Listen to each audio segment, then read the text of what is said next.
Hello everyone. In this lecture we will study the concept of frequency reuse channels.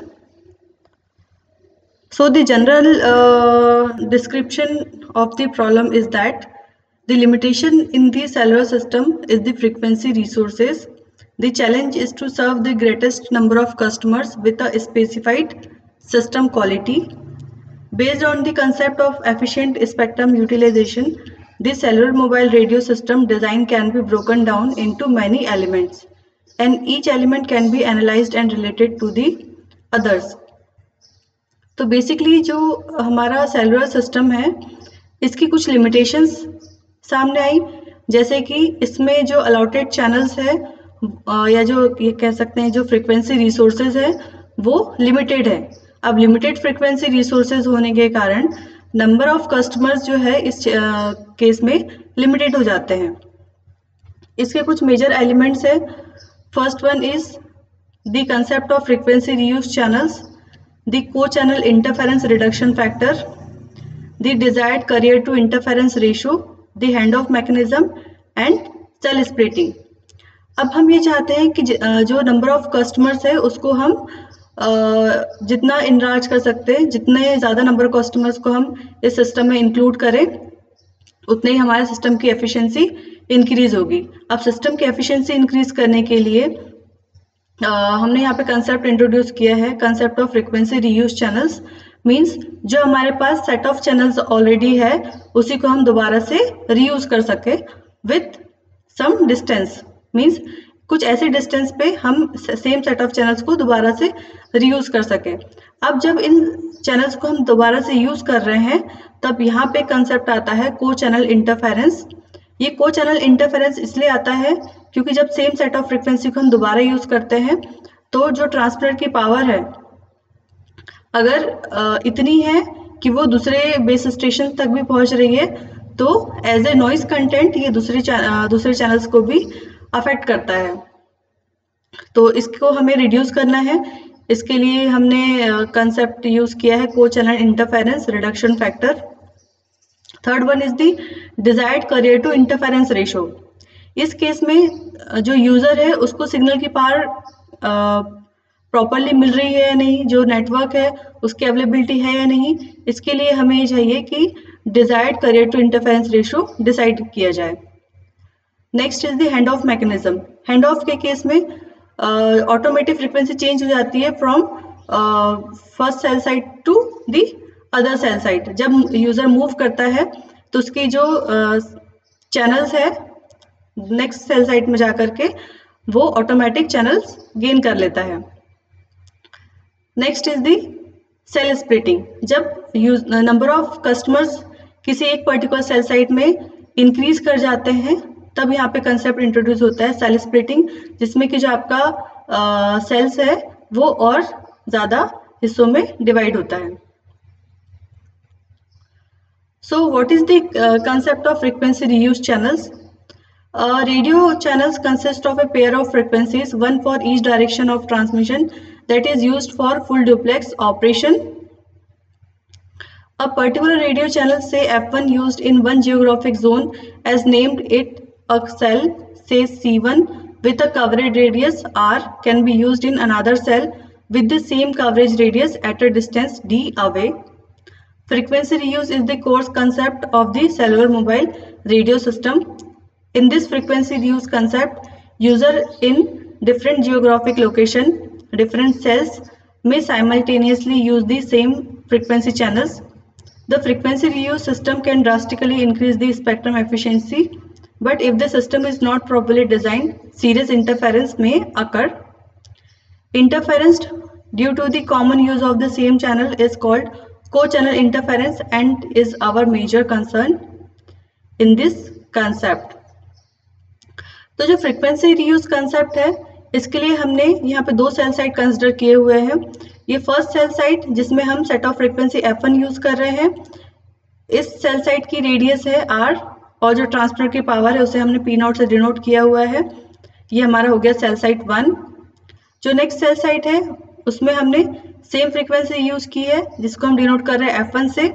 इसकी जो radius है वो भी R है और सेम ट्रांसमिटर पावर हमने यहाँ यूज की है, जिसे हमने P0 से रिप्रेजेंट किया हुआ है। तो जो सेल साइट है, दोनों सेल साइट के बीच की डिस्टेंस हमने यहाँ पे d अज्यूम की हुई है। तो जो फ्रीक्वेंसी रीयूज कंसेप्ट होता है वो ऐसा होता है कि सेम सेट ऑफ फ्रीक्वेंसी कुछ डिस्टेंस पे जाके हमें दोबारा से यूज करना होता है, जिससे कि हम ज़्यादा से ज़्यादा नंबर ऑफ कस्टमर्स को सेलुलर मोबाइल कम्युनिकेशन प्रोवाइड कर सकें।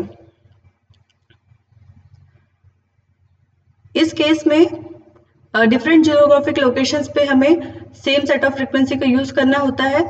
इस केस में जो स्पेक्ट्रम एफिशिएंसी है वो बहुत ज़्यादा इंक्रीज कर जाती है। बट जब सिस्टम प्रॉपरली डिजाइन नहीं होता है, मींस जो डिस्टेंस है वो बहुत ज़्यादा डिस्टेंस पास होती है, तो उस केस में सीरियस इंटरफेरेंस इस केस में हमें दिखता है।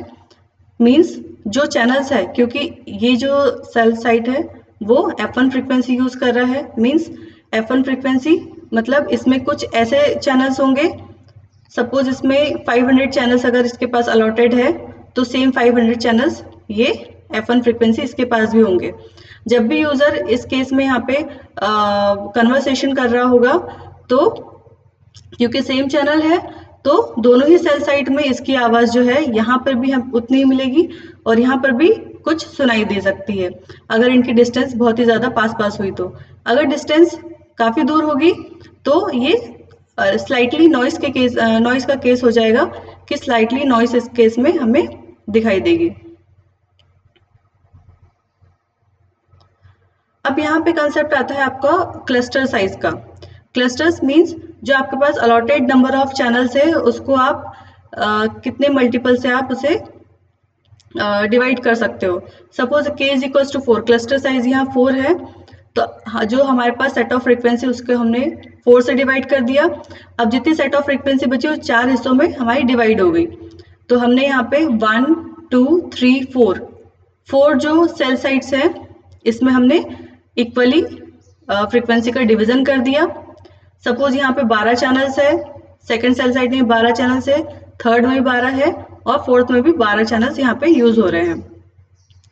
अब हम यहाँ पे क्या कर रहे हैं, जो फ्रीक्वेंसी हमने फर्स्ट वाले सेल साइट में यूज की थी, हम इसे यहाँ पर एक सेल साइट को छोड़ के नेक्स्ट सेल साइट में हम इसे रिपीट कर रहे हैं, तो ये हो जाती है cluster size equals to 4। But इस केस में जो डिस्टेंस है वो बहुत ही कम डिस्टेंस है, इस केस में हमें नॉइस इंटरफेरेंस बहुत ज्यादा मिलेगा।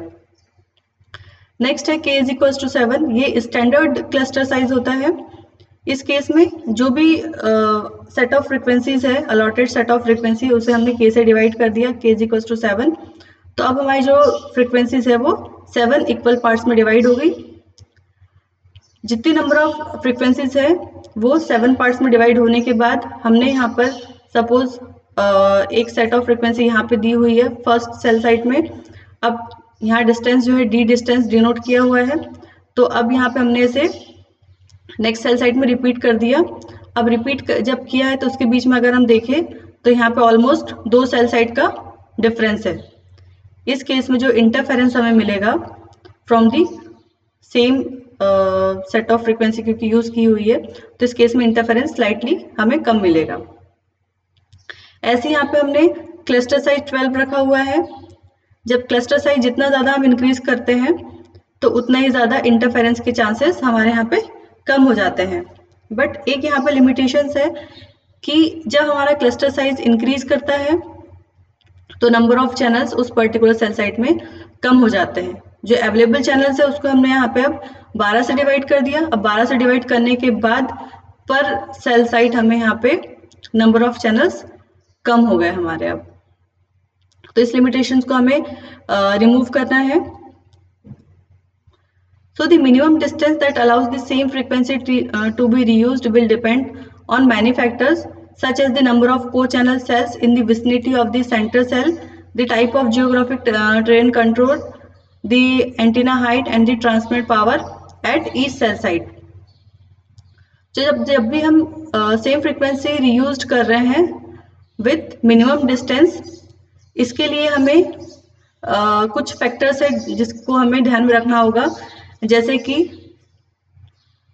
जो सेंटर सेल है उसे हमने किस जियोग्राफिक एरिया में इंस्टॉल्ड किया है। जो भी हम सपोज दैट जो भी क्लस्टर साइज हम ले रहे हैं k is equals to 7 cluster size लिया हुआ है, तो उस जियोग्राफिक एरिया की लोकेशन किस तरह की है, जो ट्रेलन कंडोर है वो कैसा है, वैली एरिया है या हिल्स एरिया है। ठीक है, तो हमें जियोग्राफिक लोकेशन का एनालिसिस फर्स्टली हमें करना होगा।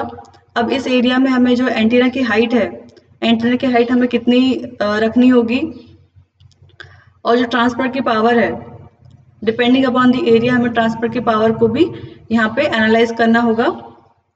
इस केस में जो हेक्सागोनल शेप्ड सेल्स है, इसकी रेडियस हमने r कंसिडर की हुई है, और एजेस टू द सेंटर जो डिस्टेंस है उसे हमने l से कंसिडर किया हुआ है। जब रेडियस r है तो हेक्सागोनल शेप्ड सेल्स में जो यहाँ पे हमें मिड टू कॉर्नर तक जो डिस्टेंस है, यहाँ पे हमने r/2 कंसिडर की हुई है। So the distance between center of hexagonal and center of hexagonal side is L.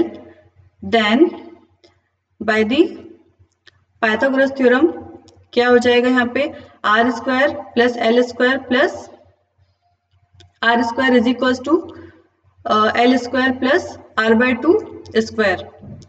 इसे हम थोड़ा सॉल्व कर लेंगे तो l square is equals to हमें इतना मिल जाएगा 3r स्क्वायर बाय 4। तो फाइनली हमें जो L डिस्टेंस है वो हमें मिलेगी square root of 3r/2। For considering the k is equals to 7 cluster size cell reuse pattern, जैसा कि यहाँ पे डायग्राम में गिवन है। जब हम यहाँ पे फर्स्ट सेल साइट में set of frequency suppose f1 use कर रहे हैं और d डिस्टेंस पे जाके सेम सेट ऑफ फ्रीक्वेंसी को रीयूज कर रहे हैं, अगर हम इसकी डिस्टेंस मेजर करें तो हम इस सेल साइट तक कैसे पहुंचेंगे। हम दो तरीके से पहुंच सकते हैं, जैसे कि फर्स्ट सेल साइट टू हम यहाँ u तक जाएंगे, सेकेंड सेल साइट तक, देन हमें स्ट्रेट जाना होगा u टू p। दूसरा तरीका है, या तो हम first cell site to move करें in the vertical direction at this point v तक जाए, फिर हम p पॉइंट तक रीच करें ऐसे डायगोनली। तो यहाँ पे हमारा जो जियोग्राफिक जो हमारा डायग्राम है वो इस तरह से बन जाएगा। अगर हम यहाँ देखें p u v जो हमने यहाँ पे इसको कोऑर्डिनेट से रिप्रेजेंट किया हुआ है, तो P तक की जो डिस्टेंस है at the origin first cell site की जो P तक की जो डिस्टेंस है D, इसे हम कैसे मेजर करेंगे। अगेन हमें यहाँ पे ये देखना होगा D डिस्टेंस तक की जिस तरह से पहुंच रहा है। तो अगर हम यहाँ पे देखें तो यहाँ तक का जो हमें मिलेगा x स्क्वायर, यहाँ पे 0 टू x है, यहाँ पे 0 टू y डिस्टेंस है, और यहाँ से ओरिजिन टू p तक जो डिस्टेंस है वो है आपकी p। तो हम ये कंसिडर कर सकते हैं पाइथागोरस थ्योरम से d square is equal to हमें मिलेगा v plus y whole square then x square. इसे हम देखते हैं यहाँ पे हमें मिल रहा है from the xy coordinates d square is equal to x square plus y square. यहाँ पे हमें इतना मिल गया d स्क्वायर, क्योंकि डायगोनल है तो diagonal square is equal to x square. यहाँ पे देखें तो ये जो डिस्टेंस है वो x से डिनोट किया हुआ है, x square plus y square 0 to y। अब जो y है डिस्टेंस कॉम्बिनेशन है 0 to v and v to y। अब जो v टू y है वो डिस्टेंस आपकी हो रही है यहाँ पे x। तो अब हम कंसिडर करेंगे x इज इक्वल टू कितना है, यहाँ पे x इज इक्वल टू है u cos 30 and y is equal to है v प्लस u sin 30। जो y है ये है डिस्टेंस v plus u sin 30। So d square is equal to हम इसे सिंपली पुट कर देंगे x square plus y square में, और आफ्टर द सॉल्विंग हमें मिलेगा d is equal to u square plus uv plus v square raise to 1/2। Then अभी हमने जो फॉर्मूला डिराइव किया हुआ है L is equals to √3 r/2। If I is equals to number of cells moving along the u axis, then u is equals to √3 ri, and if j is equals to number of cells moving along the v axis, then v is equals to √3 rj. So d is equals to √3 ri whole square plus √3 ri into √3 rj। Simply हम क्या कर रहे हैं, इस equation में put कर रहे हैं U square plus U V plus V square, तो हमें इतना मिल जाएगा। देन सॉल्व करेंगे तो square root of 3 I square plus I J plus J square. तो इस केस में आई क्या है, number of cells moving along the U axis, जितनी सेल्स हम यू एक्सिस के अलोंग मूव कर रहे हैं उसका नंबर आई हो जाएगा। जे वर्टिकली या वर्टिकल एक्सिस में हम जितने नंबर ऑफ सेल से मूव कर रहे हैं उसका नंबर हो जाएगा J. So therefore the frequency reuse distance d is equals to √3 kr, where k is equals to I square plus I J plus J square. So इस lecture में हमने ये देखा कि जो फ्रीक्वेंसी रीयूज कंसेप्ट है और फ्रीक्वेंसी रीयूज कंसेप्ट के लिए जो डिस्टेंस है, डिस्टेंस d हम कैसे डिसाइड करते हैं वो इस केस में हमने देखा। So if all the cell sites transmit the same power, then k increases and the frequency reuse distance d increases. This increased d reduces the chance that co-channel interference may occur. Theoretically, a large k is desired. However, the total number of allotted channel is fixed. When k is too large, the number of channels assigned to each of k cells become small. It is always true that if the total number of channel in k cells is divided as k increases, trunking inefficiency results. अगर सारे ही cell site same power transmit करें, इस case में क्या होगा, हम जो क्लस्टर साइज है उसको हम इंक्रीज कर सकते हैं और हम जो फ्रीक्वेंसी रीयूज डिस्टेंस है उसको भी इंक्रीज कर सकते हैं।